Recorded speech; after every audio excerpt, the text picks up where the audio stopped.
Hello, everyone. Welcome to episode 18.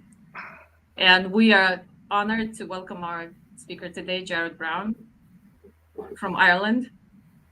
This is our favorite country as of late. Jared, welcome to AI in Real Life. We're so happy you could join us today. Thanks. Yeah, And very happy to chat. so, just a quick introduction. Um, Jared is a philosophy graduate, a qualified lawyer, an AI governance professional, and a person who spends a lot of time thinking. He is equal parts AI enthusiast and AI skeptic. In his work and in his public speaking and teaching, he tries to bring a critical philosophical perspective to AI with the human at the center of it all. Although Jared finds AI technologies fascinating, ultimately he believes that humans will decide whether or not we face AI boom or AI doom, and that today we walk a narrow path between these two futures. In his daily life, Jared is the head of data privacy and AI governance for the Foxconn Group, a multinational financial services company, as well as the chairperson of the Irish Association of Data Protection Officers. On the European level, Jared is a member of the executive committee of the Confederation of European Data Protection Organizations. I nailed that. And is the chair of CEDPO's AI working group, where he oversees the publication of guidance papers on AI governance. Jared is a frequent international public speaker on AI. In November 2023, he won the Rising Star Award at the Picasso Privacy Awards in London. He believes that everything was already answered 2,000 years ago by the wisdom of the ancient Greek philosophers Socrates, Plato, and Aristotle. So we do have all the answers to the questions that AI poses, but we may not want to face them. Welcome, Jared. Hi, Elena. Hi, Lisa. Thanks for having me tonight. Okay, What? hopefully this Welcome, this my all 5-year-old as well. okay. Everyone is very welcome. Uh, okay, so we're kind of going to go a bit looser, a bit broader, kind of go up to 10,000 feet today with this. So hopefully it all hangs together and doesn't fall apart. But I guess the nature of a philosophical approach or philosophical discussion is we're going to allow ourselves to kind of freewheel a bit. Oh, there's your 5-year-old. Hello. um, okay, so we're going to do 10 strange things about AI, philosophical perspective. So I've got a little list here of 10 strange things that I've just thought about over time that I find odd. So we'll just work our way through them and have a chat and see where it all goes. Okay, so we start with number one of 10. Yeah, we will. Okay, so number one then is that I find interesting. So why do we Yeah, and I simultaneously? couldn't. I yeah, yeah, I couldn't help it with introductions. I couldn't help but play that little. Oh, They have a slight time lag, I think. Yeah, I yeah, think yeah, I do. That's why I slight is stopped an sharing because there understatement was a here. little bit of a. I think there's definitely a glitch in the matrix happening.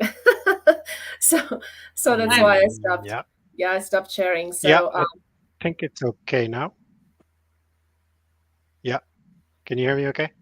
yes, yeah. yes, yes, we can hear you. Yeah. Yeah. Okay.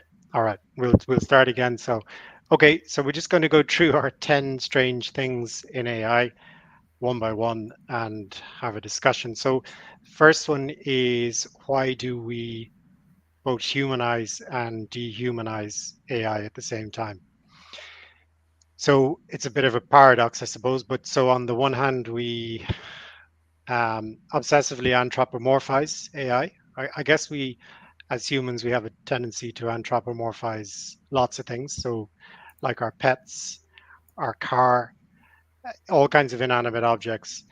It's just that it's kind of a different thing when we anthropomorphize AI and maybe persuade ourselves that we're in a relationship with it, or in the case of AI friends and AI girlfriends and boyfriends, that maybe we're in love with them and they're in love with us, and we're willing to believe the what we see on the face of it.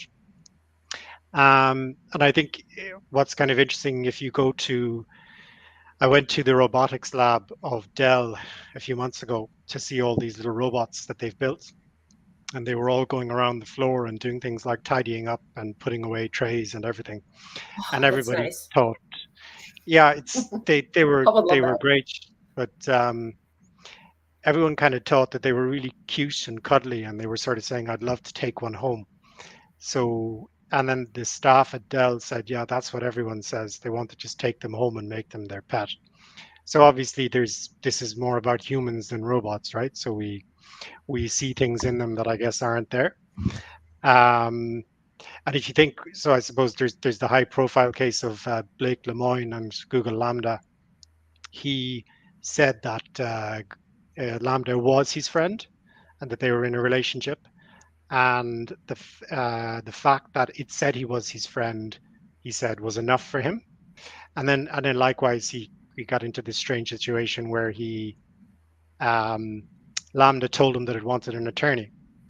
So he went and got an attorney for Lambda in order to represent its interests and in order to make an application for its personhood. But I suppose the thing with believing it's your friend because it says it's your friend, and obviously the big thing with Blake Lemoine is that it told him it was sentient. So then he says he believed it was sentient.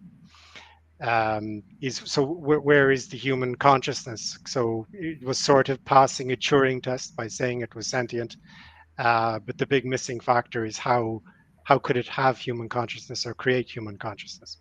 Okay, so that's the first weird thing. And the other weird thing, on the other hand, is that I think we simultaneously dehumanize AI and treat it like some sort of machine-like thing that's deterministically rolling forward, and we just have to lie back and accept it all because we can't control it, as if it isn't some sort of human creation. Okay, and I think to quote a philosopher, so René Descartes, he came up with the phrase "the ghost in the machine." There is no ghost in the machine. There is no self-aware human being behind the words and the language that sound like a human being. So it's kind of like what we have is something that's really good at imitating a human being, not something we can have a meaningful relationship with. So, I don't know what Jared, do you think that, referencing another Descartes quote, "Cogito ergo sum," where I think therefore I exist. So I guess I'm trying to play a little bit of devil's advocate here. So if you argue from that perspective, if you try to determine whether any machine can be sentient, in terms of there is some sort of a thought process going on. So I don't know how can we decipher that and just kind of counter the people who say it's not or it is in terms of being sentient. So I think just kind of thinking out loud here. Yeah, that's interesting. And I think with Descartes, so the I think therefore I am is a reduction of human being to rationality, to thinking. And so we'll see in our other points coming on, but I guess it leaves out the consciousness part, which is a pretty massive thing. So if we stop thinking for 5 minutes, if we meditate or whatever it is, we'll quickly discover we have this consciousness underneath. And this is the magic factor that is going to be very difficult for an AI that's replicating thinking to somehow develop this. Where does it come from, that spark of consciousness? So this consciousness comes before Descartes' cogito, I think, is how I would see it. Okay, will we go on to our second strange thing? Which is, why do we want to be God? So oh my, that's a good one. Isn't God dead? We may be trying to Nietzsche, it's been for a while. It's true, yeah. But we're doing our best to resurrect him, I think, at the moment.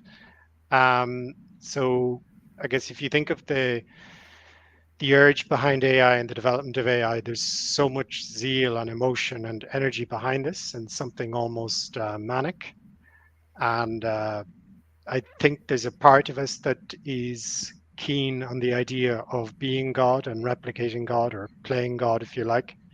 So could we actually create beings or conscious beings just like a God might have created us? So I just wonder, how much how much does that go on and how much is that admitted? And there is the revealing quote from Geoffrey Hinton, the so-called godfather of AI. Yeah. I think you've heard me saying it, but so he was asked, so most machine learning engineers seem to believe that there's a decent chance that AI could destroy all humanity. So why is it that they go out to work every day to make that come about?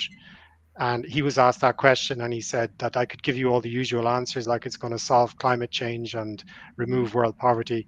But he said the truth is that the thrill of the discovery is just too sweet to stop, so that we're compelled to keep going for these kind of odd reasons.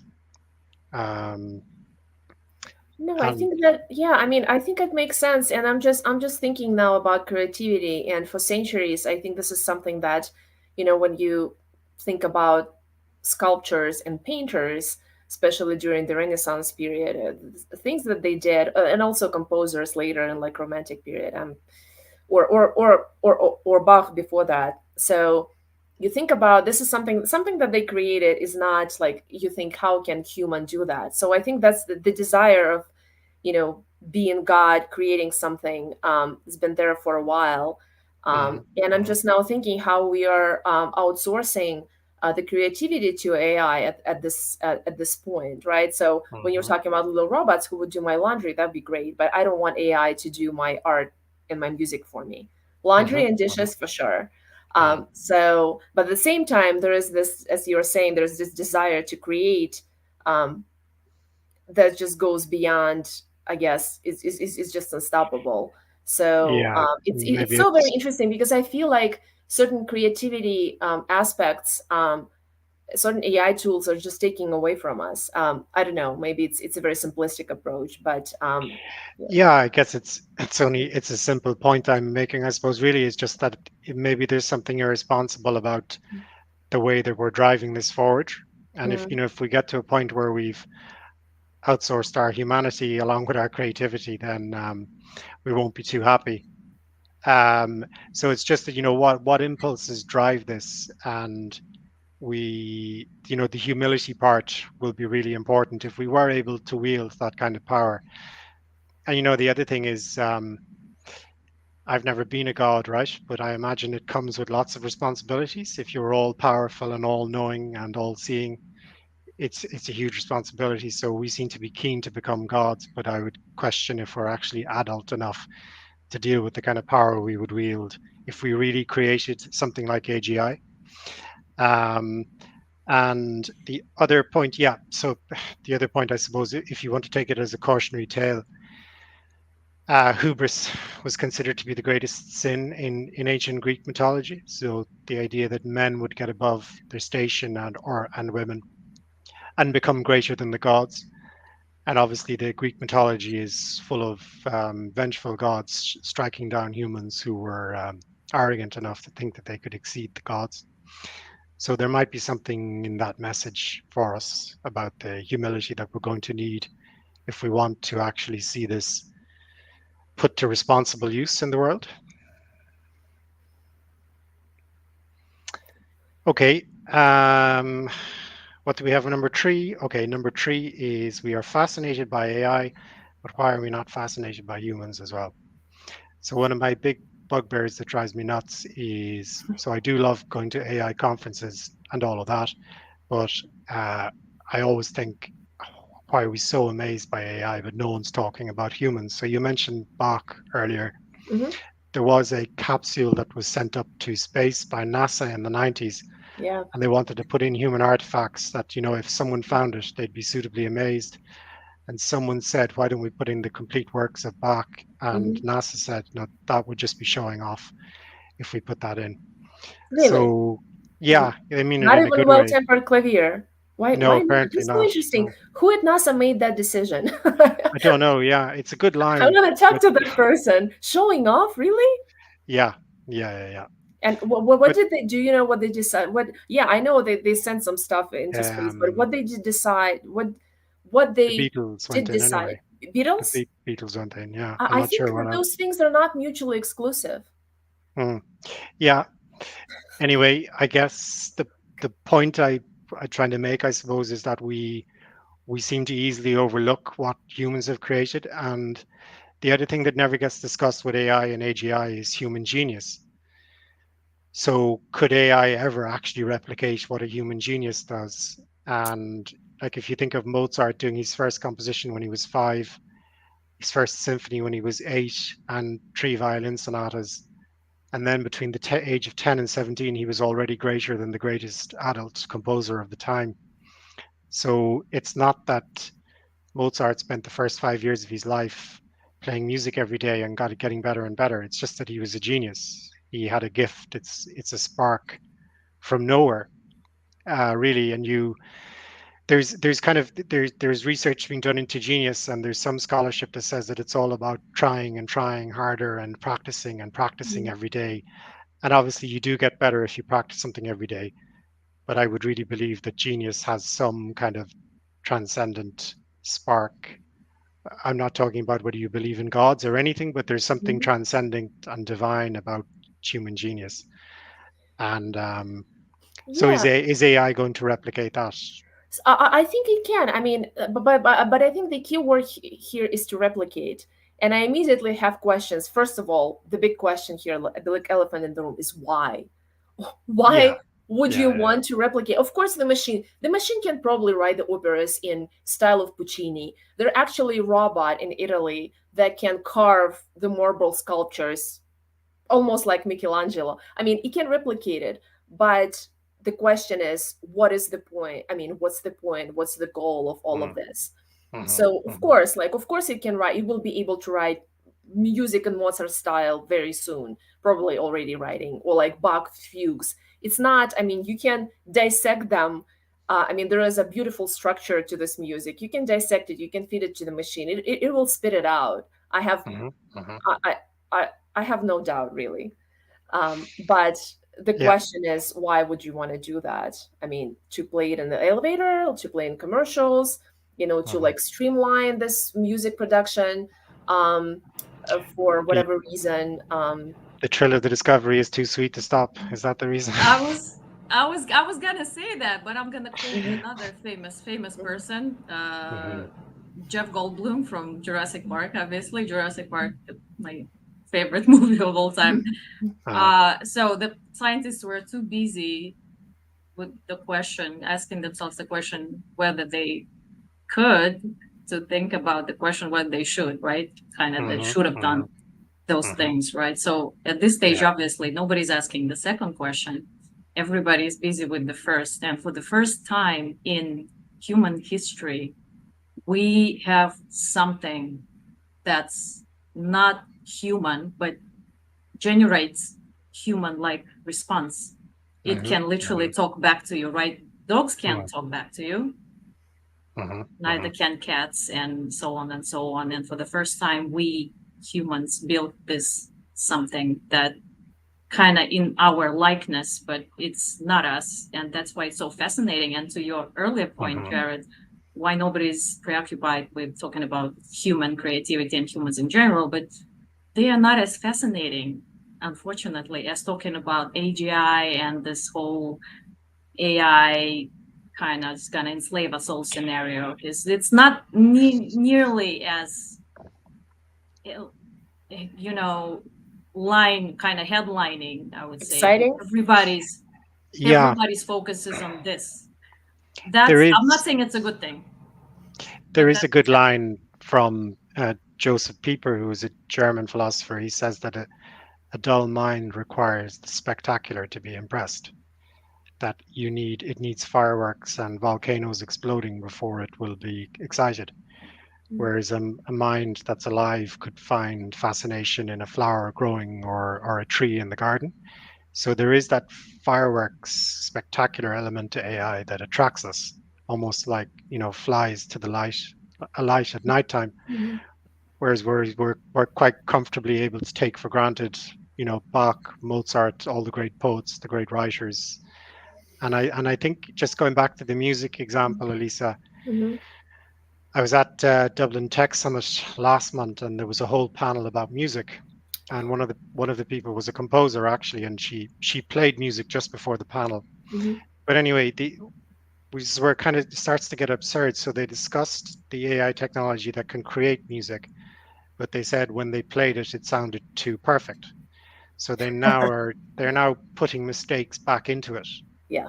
In other words, the mistake, if you want to call it the mistake, was actually the human touch. So that Mm-hmm. the way you played the cello was unique.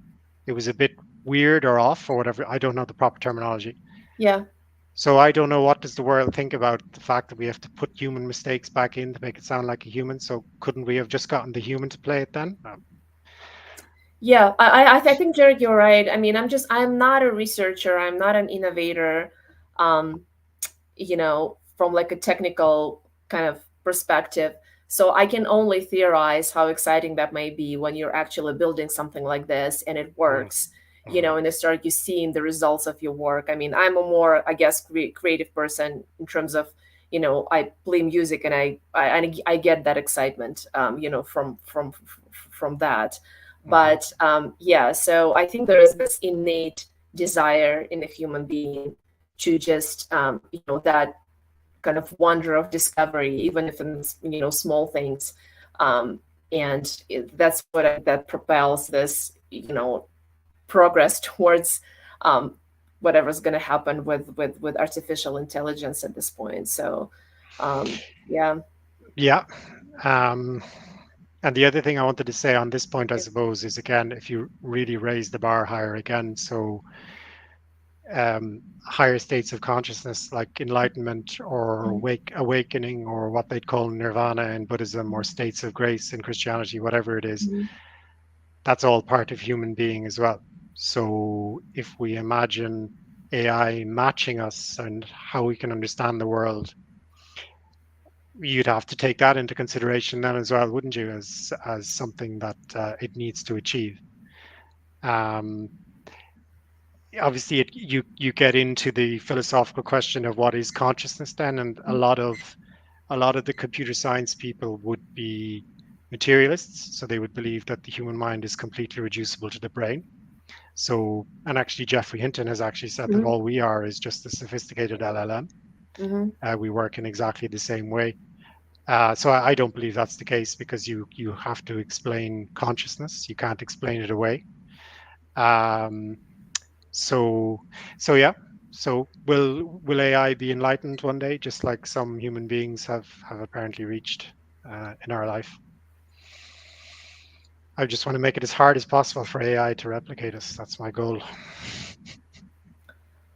I'm pretty sure you're doing a good job, Jared. Good. Yeah. I just want to stay ahead of the machines. Yeah. Okay, we'll go on to number 4. So fourth strange thing about AI. So this one is a technology one, but it's certainly an AI one. So why do we associate AI with utopia, or the idea that it will create a perfect future? But the deeper question for me is, why would we want to create a utopia or a perfect future? And why do we think that that's even a good thing to achieve? So there's one of my favorite phrases is from Karl Popper, the German philosopher. He says that the fastest way to create hell is to try to create heaven on earth. That this initially sort of well-intentioned goal to create a perfect society that removes all problems actually turns out to be a nightmare society where no one would want to live in. Because obviously the small thing you have to get rid of if you want to have a perfect society is all the civil liberties, all the freedoms that are there. So it's usually not a great society if there's no crime in it, if everything works absolutely perfectly. It just means that civil liberties, human rights have all been curtailed. So, and again, when we talk about AI and utopia, this would be a completely logical, rational, technocentric life and world run by purely that rational part of human being imitated by AI. And humans don't live in a fully rational world and shouldn't live in a fully rational world. And there is a very good arguments by Fyodor Dostoevsky, even though he's a writer and not as strictly a philosopher, but he's considered one of the existentialist philosophers, or one of the earliest ones from the mid-19th century, in Notes from Underground. So the Oh yeah. first part of the book is an extended argument against a thinker called Chernyshevsky. And Chernyshevsky's Oh boy, Jared, you wouldn't believe we had to read Chernyshevsky in high school. oh, right, Um, okay, that's oh, interesting. that Okay. that was interesting. We had to read a lot of stuff back then in the previous century in a country that no longer exists. Sorry, I interrupted you. It's funny, Okay, but that's very interesting. Yeah. yeah. I came across him in my philosophy degree, but purely through Dostoevsky. Hmm. So Dostoevsky hated Chernyshevsky's ideas, and I share the sentiment. okay. Yeah. Oh. And so what he said was, so obviously Chernyshevsky was influenced by the French Enlightenment and rationalist thinking, Mm. and the hope that you could create a perfectly logical world by following rational principles only. But what Dostoevsky says is that if you could create this perfectly rational world, humans would have to come along and just kick the whole thing down because they couldn't live in it. So it would look like a beautiful palace and pristine and shining, but humans are generally not very happy living in perfect palaces. We live in this imperfect world. And he emphasizes the irrational part of humans, so that maybe the better part of our humanity is irrationality, not rationality. And there are loads of things that we do that make no sense. So maybe you could argue that to love the same one person all your life is irrational, or to do poetry is irrational, or to paint is irrational, or to forgive somebody who's Yeah. done something really bad, right? That's how would that be rational? You know, try making sense of that to Dr. Spock or whatever. Mhm. It's not rational, but it's certainly very, very human. So really, let's not create a utopia dominated by AI, is all I'm trying to say. And even the ideas of utopias. So there's been a couple of obviously famous books about utopia. Thomas More's Utopia being the obvious one, but I mean, the way he talks about his utopia in the book is like an experiment. It's almost like it's not a joke, but it's tongue in cheek. It's like, well, if you wanted to have a perfect society, this is sort of what it would look like. And Plato's Republic is another famous example of a utopia. And I would kind of read Plato's Republic as a huge experiment, again, not necessarily to be taken fully literally. And the meaning of the word utopia is just literally nowhere land, the nowhere land. So Thomas More didn't even necessarily mean this as a serious thing that we should try to do. Okay, so we're not doing too bad time-wise. Will we go on to number 5? So my cat is going to feature in number 5, and she is a particularly smart cat. So my cat might be smarter than AI, and you just have to ask Jan LeCun, so you don't have to trust me. So he had a famous post that he did in February, actually, on Twitter, where he basically said that right now your cat is a lot smarter than LLMs. So it has persistent memory, so it remembers where to get its food every day. My cat always remembers the window that I'm working at. She comes at the window talking to me every day. But cats also have a level of logic and reasoning that LLMs don't have. And the most important one, they know how to navigate the spatial and physical world and deal with the physical world, none of which LLMs can do. So I guess if we forget about cats for the moment, the test again for LLMs, if they're trying to match us, so if AGI is the goal, then it would need long-term persistent memory. It would have to be able to do hierarchical decision making. So the hierarchical decision making is, I ask it to book everything for my daughter's birthday, which is on in 6 months. So book the bouncy castle, the food, the entertainer, send out all the invitations, and remember all these tasks over 6 months, and as they move on and on and on and on and on, and pay for everything and book it all and do all those things. So that's the hierarchical decision making. And then the persistent memory would need to remember what happened 6 months ago about organizing my daughter's birthday party. And then the human level reasoning. So AGI means smarter than the smartest human. So that's the threshold it has to be at. But then there's all the non-cognitive aspects of human thinking. So intuition, imagination, humor, creativity, irony, ambiguity, the way values come into thinking, and also the fact that we think and make decisions as part of a kind of a wider human context. And an LLM is just locked inside its own little box, whereas we share a kind of interpersonal knowledge with everyone around us. We don't just learn on our own, if you like. We're part of a network of learning. So I think the better way to look at it is actually what Mustafa Suleyman calls our ACI. So artificial capable intelligence is kind of where we are. LLMs can do some tasks, and some tasks may be as good as us, other ones it can't do. But that's really what we should look at it as, is just artificial capable intelligence at the moment. And then the other distinction would be the sentient AI. But that's back to Blake Lemoine and Google Lambda believing that it is actually self-aware.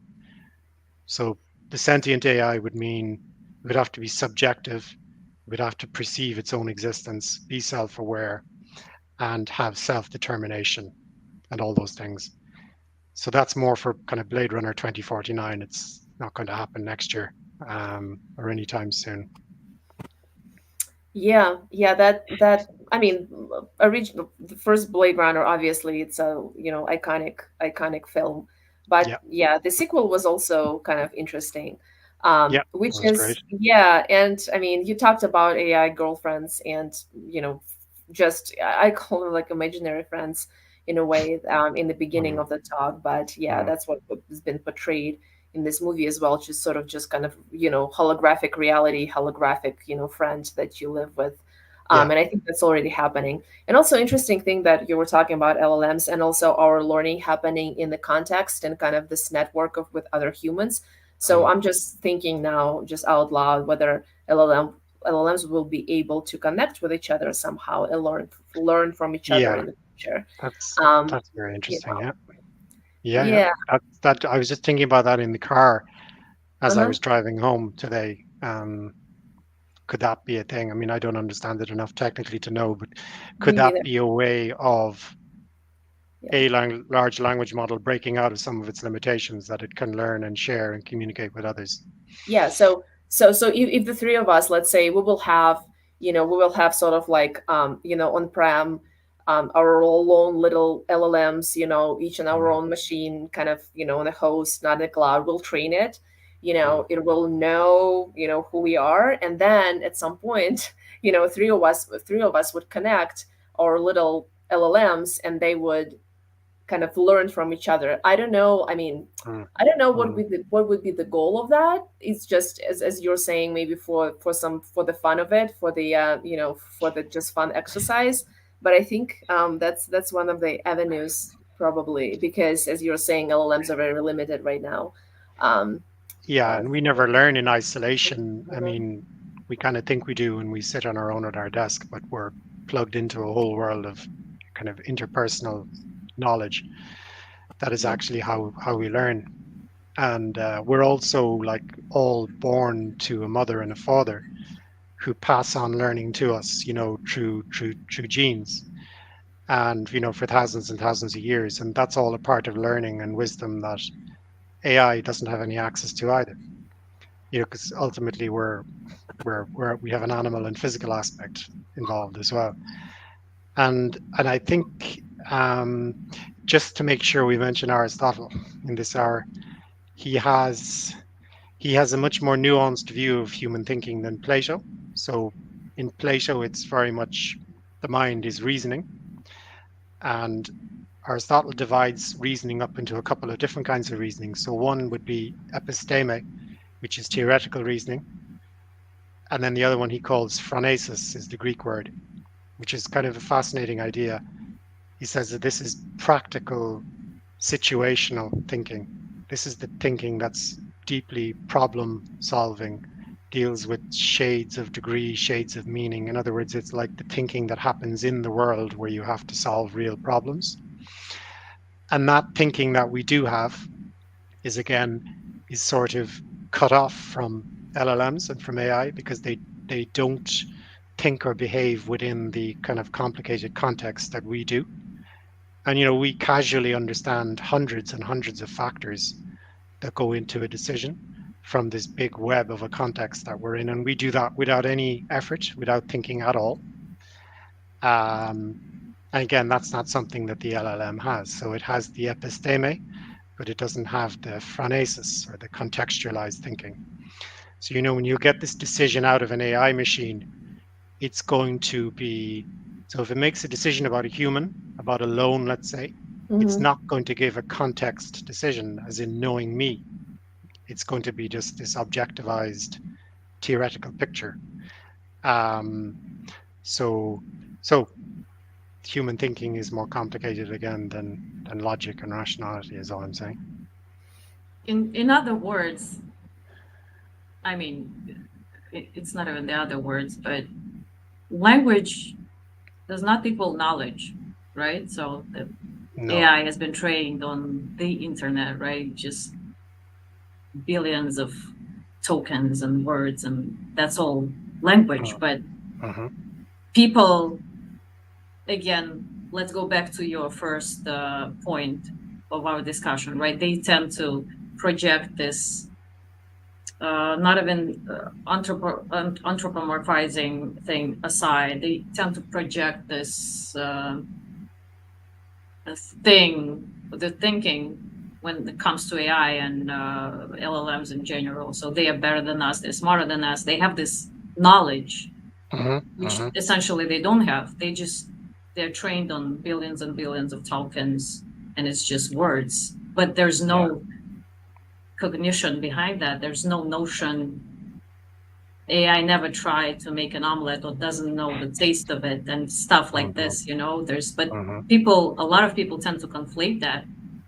And I thought about this. Someone did a post recently on LinkedIn and said that there's the difference between knowledge and understanding, and it has knowledge but it doesn't understand what it's doing. It doesn't have if it looks like it doesn't have a clue what it's doing, it's because it doesn't have a clue what it's doing. And I was wondering maybe that the reason why we're happy to accept ChatGPT's level of knowledge as enough is that because in humans, we tend to be very impressed by knowledge and don't always seek a level of deep understanding from other humans either. And this is kind of why we can be sold all kinds of things online that we don't actually need. Somebody can pretend to be an expert in nutrition because they'll bombard you with knowledge, but maybe they don't have real understanding.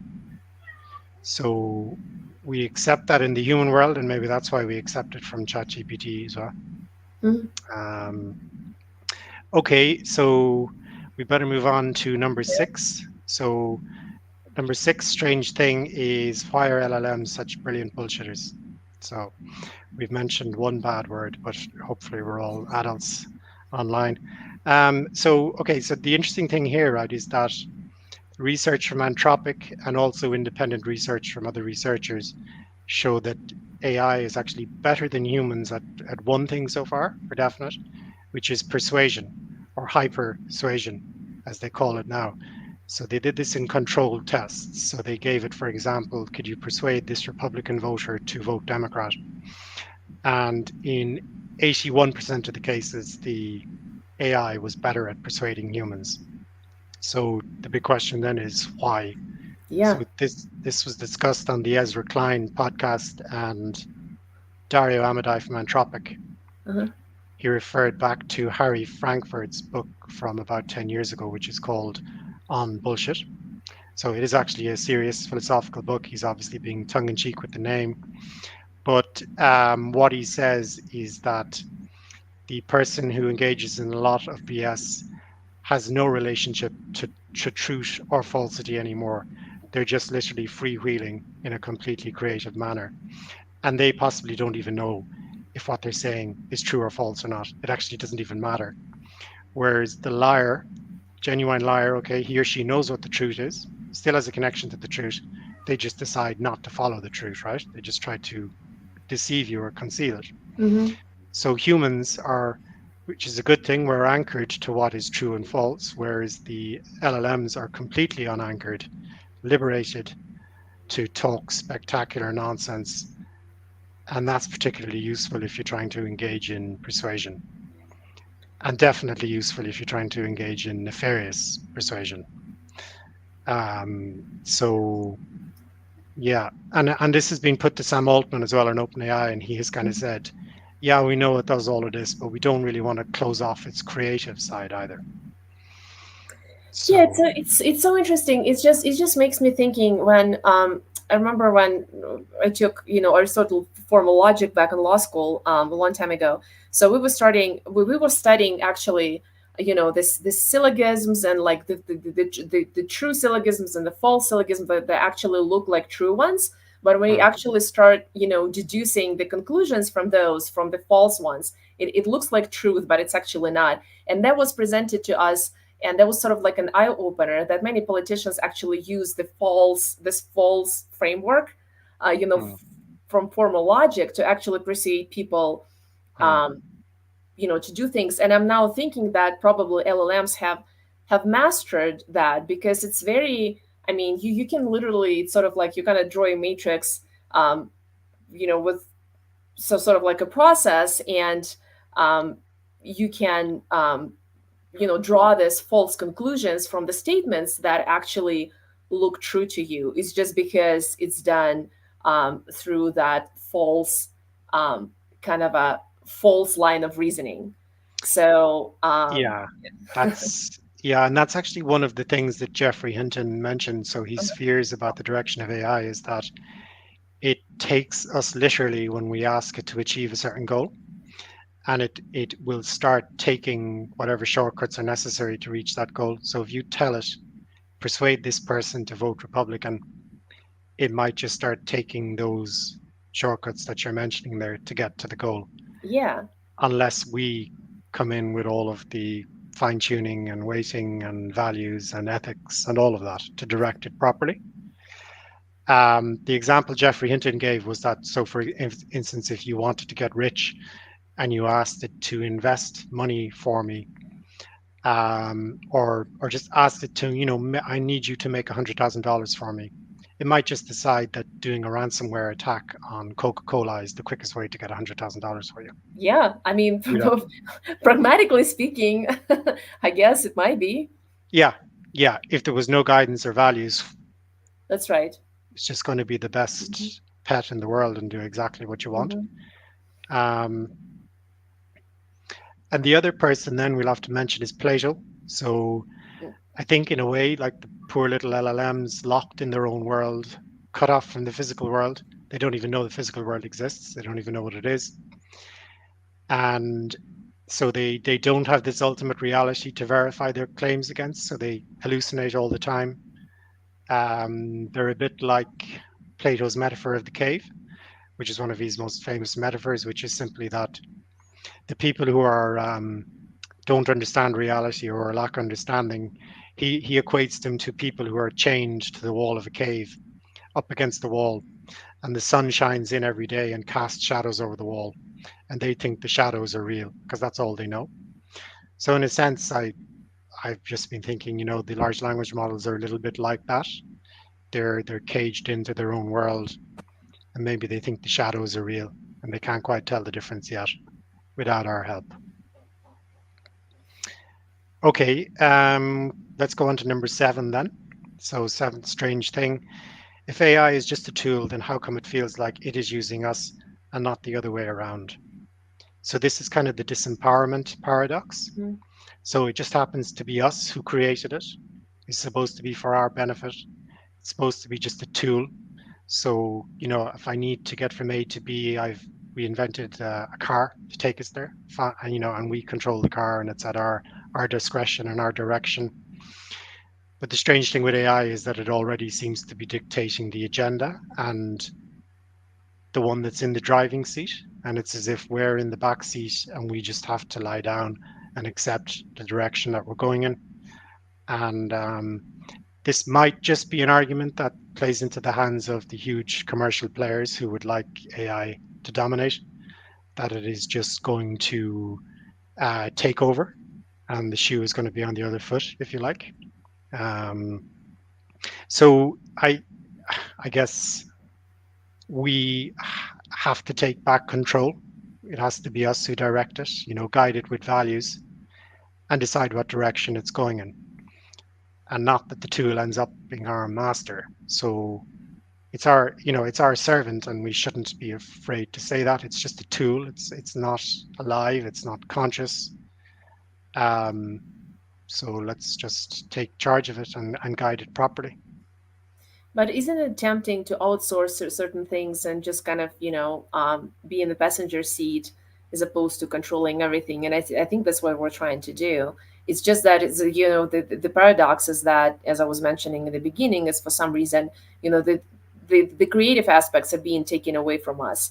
At this point, I don't know what's going to happen. Like during the Industrial Revolution, when processes were being automated, some of the dangerous jobs were being eliminated. I mean, that's understandable. But right now, like instead of AI doing some very dangerous like job in mining, for example, it's like a horrible, dangerous thing that humans are doing. Instead of that, AI is drawing pictures now and like, composing music.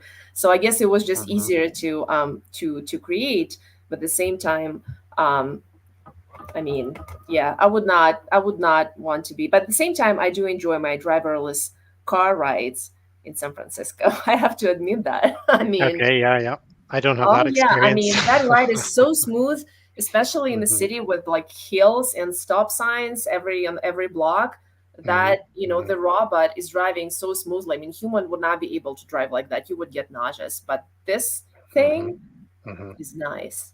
So yeah. I mean, okay. And that's where I guess I would probably draw the line, but I have to confess, it feels well. very- I would say it's like, let's pick the use cases we want, the ones that are actually really going to help the world, and let's not have the ones that are completely useless or are actually damaging the world. And that this empowerment thing is that we somehow think that we don't have the right to do that or make those decisions. Someone will make them for us if we don't. And I think, so we're basically, we are Dr. Frankenstein, and we have a chance not to create the actual Frankenstein monster in the novel. So we can make the novel have a different ending if we want. But right now, I'd say whatever, it's 50-50 that we're not going to create a Frankenstein. Can I quickly, before the next strange thing? The next strange thing. Yeah. Can I quickly say something? You mentioned use case, right? Yeah. So, well, but currently, as we all know it, and other people who are not that, diving not as deep into the subject, they might be aware of it as well. But AI is not really that useful as of right now. There is more hype, there's more everything else, but essentially real use, right? Yeah, we hear it's been used in medical research and stuff like that. But we are yet to see the real usefulness, and I would kind of love for this to happen, and it's going to happen at some point. I'm sure of that. But currently, the stages we are right now, it's more hype about this whole technology, and this hype is scaring people away from trying to use it, because the percentage of people who actually use AI tools as tools, right? Just use AI in their daily lives is very low. It's significantly lower than just people who obviously use it. But we are living obviously in our own LinkedIn bubble where everybody's talking about it. So you would naturally assume everybody's using it. Everybody's just it's a natural thing. It's almost everybody knows this already. Yeah. But it's not really there, and it's fascinating because I was listening to this episode from Machine Learning Street Talk, a great podcast, and they were talking to the founder of Cohere, co-founder Nick Frost, and they were talking about benchmarks and our obsession, the people in the space, professionals in the space, obsession with the benchmarks, and why are people kind of that we keep coming back to this. So fresh benchmarks are released, so what model is the best, what model is this, everybody's kind of obsessed with this right now. That just goes to show that this hype is just pretty much here, and there's no use out of this, the moment this hype dies down, because the obsession everybody has with the benchmarks, it just shows us that people are not there yet in terms of just accepting AI has arrived, which it has, but there's just no tangible use as of right now. It's just we still have benchmarks for our touch screens and the phones, right? But nobody cares. People just pick a phone by some features on the phone. Like, I like this phone because it works better. I like this phone because of that. We don't talk about LLMs and AI models this way yet. So we're not there yet. So talking about AGI, as some computer scientists love kind of to bring that topic up as well. It's very headline grabbing. People are paying attention. They're, oh my God, they're so scared. It's very profitable to scare people. It's good marketing tactic again. I think it goes back to Elisa and the driverless car, right? The real risk from AI is being knocked down by a driverless car in San Francisco. It's not the catastrophic risks that certain players like to pay attention to. And I think we're kind of veering off topic now, but I think there's a strategy to conceal the real risks that have already arrived, like they're already here. By talking about, the Terminator and all this kind of stuff, endgame and catastrophic risks, the kind of stuff, Elon Musk signed up to it, and all those people have signed up to that 6-month letter to pause AI, and then they continued doing AI development anyway themselves. Really, the real risk is making sure you're not knocked down by a driverless car at the moment, or that you don't get a job because the machine learning software was biased. Algorithmic bias, So that's already here. And then I think, so your point anyway, Elena, brings us on to the next strange thing, which is that the word transformative should be banned. So we have to start a petition to ban the word transformative, because so it's used constantly in AI, right? So, and my old philosophy lecturer used to say, what's wrong with saying big changes? Why does everything have to be transformative? Meaning that let's just calm down a little bit and actually assess what changes are coming. Because, the roots of the word transformative means that the form would completely change. So the whole world would change upside down. And I don't think that's going to happen. And the thing which is going on in here, which Daniel Solov has talked about in his research, is AI exceptionalism. The idea that this is so exceptional, so different, so unique, so mind-blowing, we just can't use any of the existing rules or laws or guidance to control it. This is just completely special. And we need to let it play out on its own terms. And actually, we need to just let it set the agenda. Whereas if my point about the ancient Greeks and bringing them back into the debate is that there's this great theory from Karl Jaspers, which he calls it the axial age. At around 500 BC, there was a huge flowering in human consciousness. So the human consciousness everywhere moved forward hugely, and so it happened in ancient Greece. It happened with Confucius in China, Lao Tzu, Zoroaster in the Middle East. And so his idea, right, is this enormous flowering of wisdom happened then. And we're still actually working through that wisdom. We still haven't actually figured it all out even.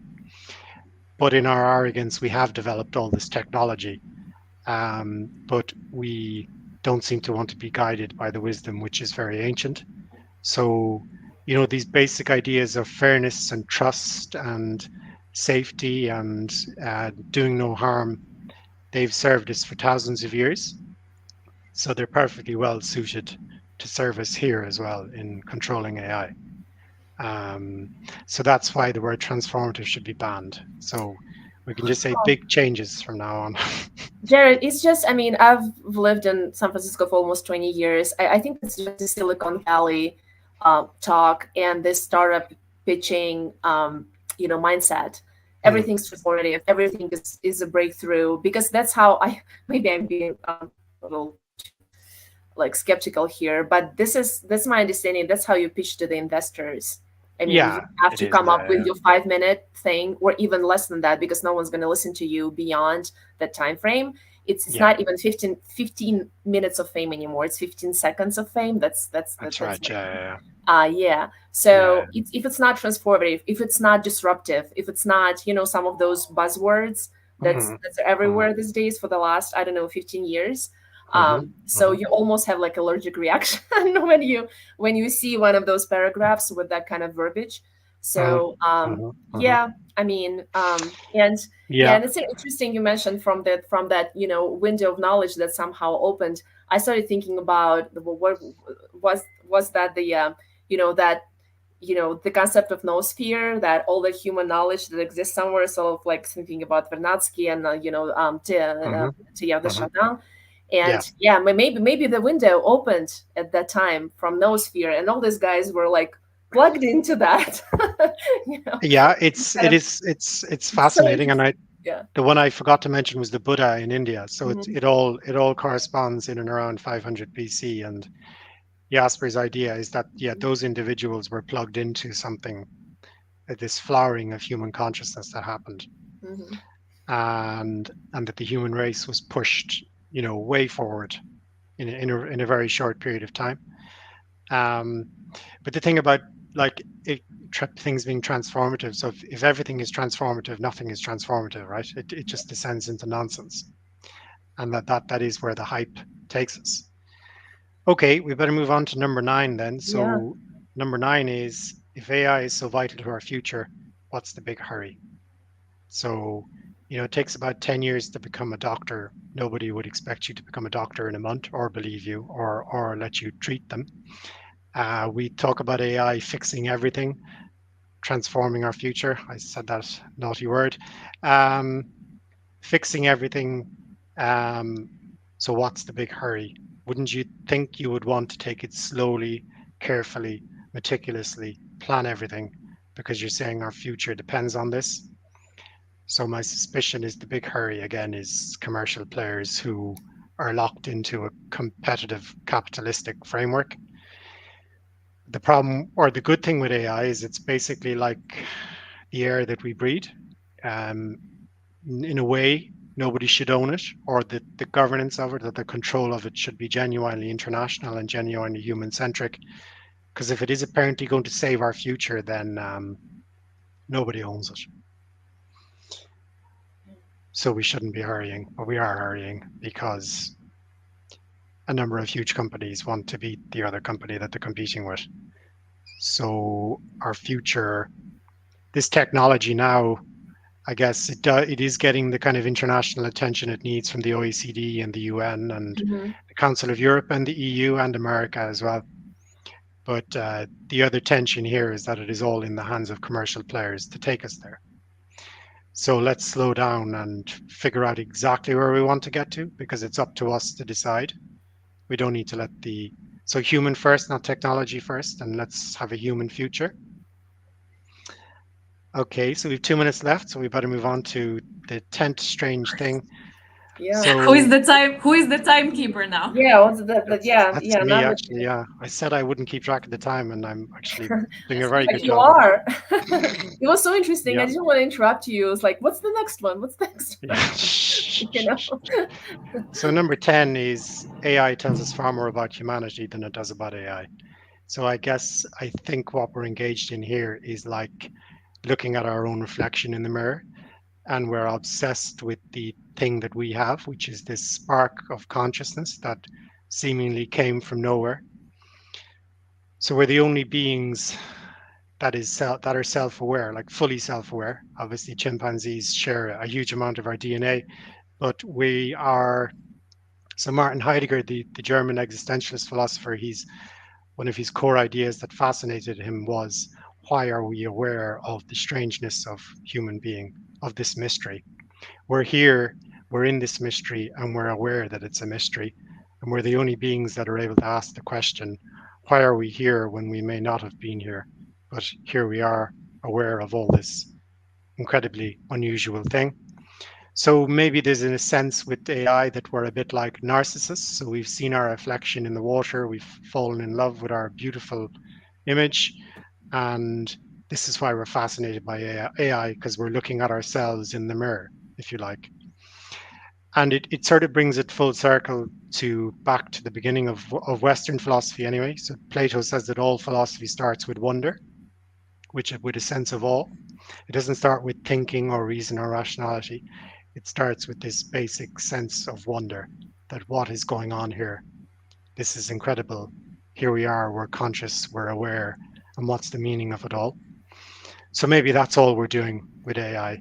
So we should probably have called this session 10 Strange Things About Humans, actually. But we had to Too wait till late. the end to find that out. Diana, So can I just that's yeah, go ahead. That's 10 strange things.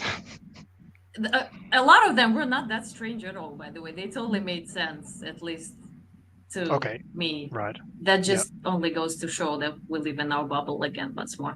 But I just wanted to say that, I mean, everybody has their own views of this technology, but we can all agree at least on one thing, that it forced us all to think about the notion of intelligence or what's understanding in all kinds of different ways and apply that in different situations. And we actually now see that it's different in every situation. We can't really use the same, my way, the way I understand the word intelligence and the way you understand it, Jared and Elisa. There might be totally different ways. And we are now having this discussion precisely because of this technology. And I think this is awesome. And this is actually where we are working on our creativity and us being just human. Here we are in this moment because of this. So in some sense, I think it can be, obviously it can be both, but just let's take a moment and thank AI for bringing us all together right now. Clap for AI. Yeah. I am done here. Yeah. Mic drop. Yeah. Yeah, that is true. But maybe it is like that, looking in the reflection again. Yeah. It has brought us back to pondering ourselves. Yeah. Yeah. And I think those questions are only going to get deeper and deeper in the next 5 to 10 years and into the future. Yeah, and I think so also for our kids, for the generation that's going to be living in this world. Yeah, we cannot, back to your Jared points, that we cannot really adopt that mindset like après nous le déluge, it's like we don't care about what's going to happen. It feels like some companies right now are kind of acting this way, just this innovation for the sake of innovation, but not really thinking about what, of course we cannot possibly fathom everything and anything that might happen. But I think what's inherently human is just to actually think about those things and, think about those questions, what's going to happen to us and future generations dealing with all this technology. And if I may, I did not have a chance to share this one because I used to have the slide in the prior our presentations, because we were talking about, we're just going to discuss like very human things about very like real life scenarios about AI. But and I mean, we talked a little bit about this during our talk today, and oops, no, that's not the one. This one. Yeah, that's my favorite one, and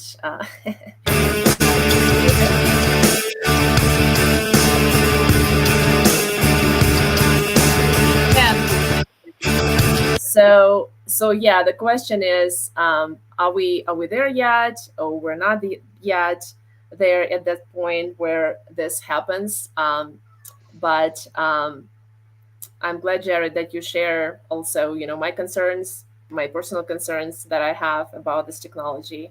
And Mhm.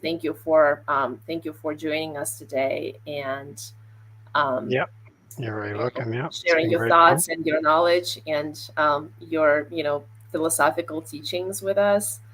And Thank you um, so much, Jared. I yep. mean, who else we get to talk about Dostoevsky and just Yeah. Plato?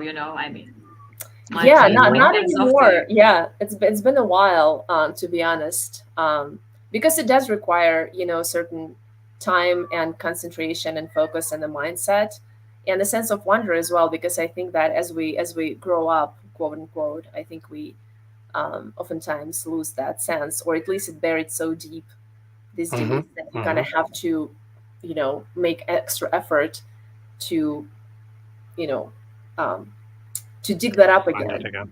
Yeah, Yeah, yeah, yeah, yeah, yeah, yeah. yeah. All Okay, right. we'll Thanks very we'll much. wrap this up. Thank you so Yeah, much, Jared, for staying. It's late where A you little are, overtime. and we Yeah. totally appreciate it. Yeah, thank you so much that's for okay. staying, So good and night to everybody online as well. Thank bye, you. everyone. Thanks, Elisa. Thanks, Elena. Bye. Bye.